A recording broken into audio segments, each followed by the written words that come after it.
দুচকুত কেৱল সপোন সপোন, দুচকুত কেৱল সপোন সপোন, নতুনৰ হেঁপাহ প্ৰতিক্ষণ, শিশুৰ ধেমালি সুখত দুখত, শিশুৰ ধেমালি সুখত দুখত শৈশৱ সি যে বকুল শৈশৱ সি যে বকুল।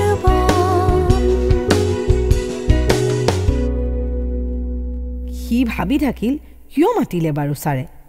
ছাৰে ওচৰলৈ মাতি নি ক'লে, কালি মই তোমাক তেনেকৈ ক'ব নালাগিছিল। বাপুৰ মনৰ ভিতৰখন আলোড়িত হৈ উঠিল।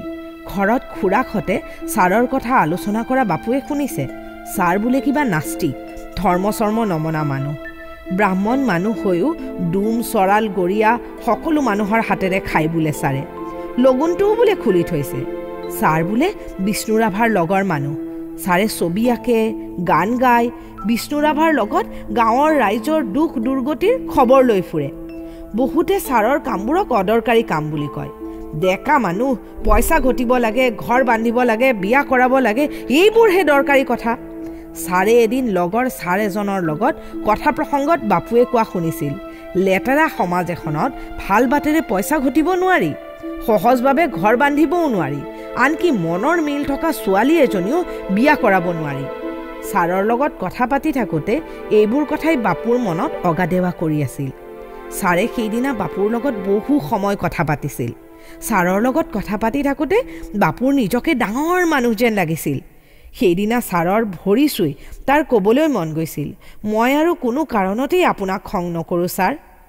বাপুই কিন্তু তেনেকৈ একো ক'ব নোৱাৰিলে। কেৱল বুকুখন টনটনাই উঠিল। চকু দুটা বাৰে বাৰে ভিজি আহিবলৈ ধৰিলে। ঘৰলৈ আহি থাকোঁতে বহু কথাৰ মাজৰ পৰা মাত্ৰ দুটা কথাই বাপুৰ মনটো আন্দোলিত কৰি দিলে। তুমি গীত শুনিবা, গীতে কল্পনা বিকশিত কৰে। তুমি চাবলৈ শিকিবা, চালেই নেদেখি চাব জানিব লাগে। হঠাতে বুকুৰ ভিতৰত ক'ৰ পৰা জানো সুৰ এটা আহি বাপুৰ ওঠ দুটা কঁপাই তুলিলে। সুৰটোৱে কেইটামান শব্দক সাৱটি ধৰি গীত হৈ পৰিল। বাপুৱে চিঞৰি চিঞৰি গালে, চালেই নেদেখি চাবলৈ শিকিবা, শুনিলেই নুশুনি শুনিবলৈ শিকিবা। হঠাতে বাপুৰ গীতটো ৰৈ গ'ল, যেন কেৰেলোৱা এডালে হাতেৰে চুই দিয়াৰ লগে লগে পাক খাই গ'ল। অৰ্থ কি বাৰু এইবোৰ কথাৰ?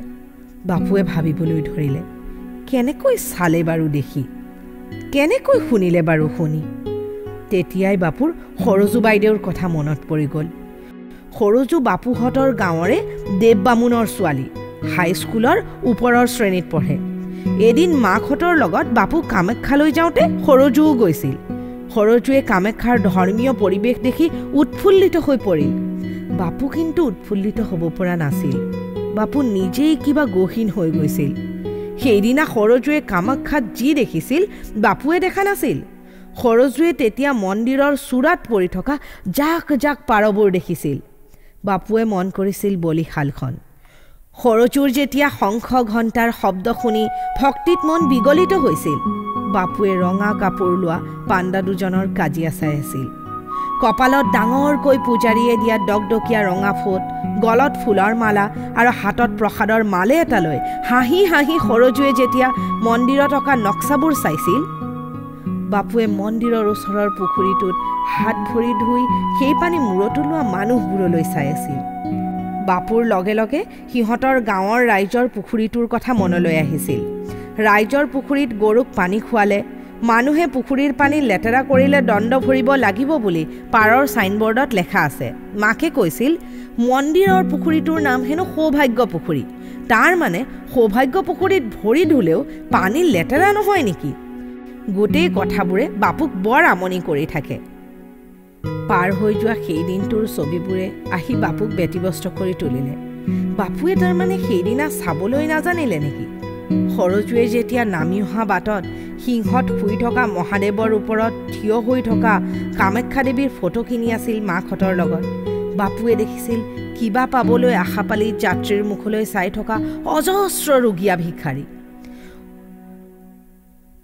অজস্ৰ ছবিৰ ভিৰত মনটো গধুৰ হৈ পৰিছিল বাপুৰ কিছুমান ছবি মনৰ মাজৰ পৰা নোহোৱা কৰিবলৈ বাপুৱে পাহাৰৰ ওপৰৰ পৰা দেখা ব্ৰহ্মপুত্ৰৰ ছবিখন সজোৰে বুকুৰ মাজত সাৱটি ৰাখিব খুজিছিল যেন বুকুৰ মাজত ব্ৰহ্মপুত্ৰখন থাকিলে বলিশালখন বলিকটা দাখন চিটিকি পৰা সেই তেজবোৰ ৰোগীয়া ভিখাৰীৰ ছবিবোৰে আমনি নকৰিব নহ'লে যে এই ছবিবোৰে বুকুৰ ভিতৰখনত ভিৰ কৰি বাপুক বৰ কষ্ট দি থাকে এতিয়াও বাপুই সপোনতে দেখে বলিকটা মানুহজন বাপুৰ মাজে মাজে গোসানীজনীলৈ বৰ খং উঠে তেজ খাই ভাল পোৱা সেইজনী বাৰু কি ধৰণৰ গোসানী দৌৰি গৈ বাপুৰ ছাৰক সুধিবৰ মন গ'ল ছাৰ মই বাৰু চাব নাজানো নেকি বাপুহঁতৰ শ্ৰেণীত 18জন ছাত্ৰ ছাত্ৰী 18জন ছাত্ৰ ছাত্ৰীৰ ভিতৰত লাহৰী সৰুকণ আৰু কন্দৰ্প দেখাই শুনাই বৰ ঠগুৱা পঢ়া শুনাত কিন্তু ইমান কেঁচা যে সদায় ছাৰৰ পৰা এবাৰ নহয় এবাৰ শাস্তি পাবই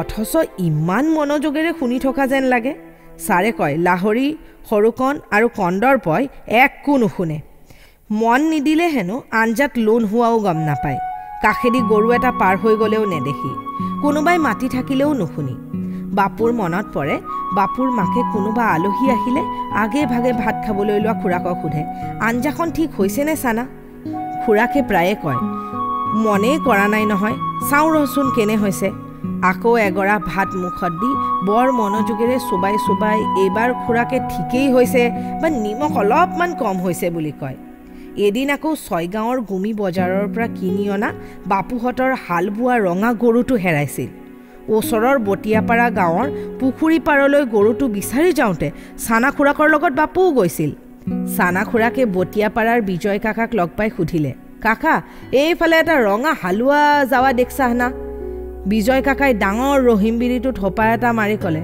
মন নকৰিলো নহয় বাপা কিবা এটা ভাবি আহি আছো শৈশৱৰ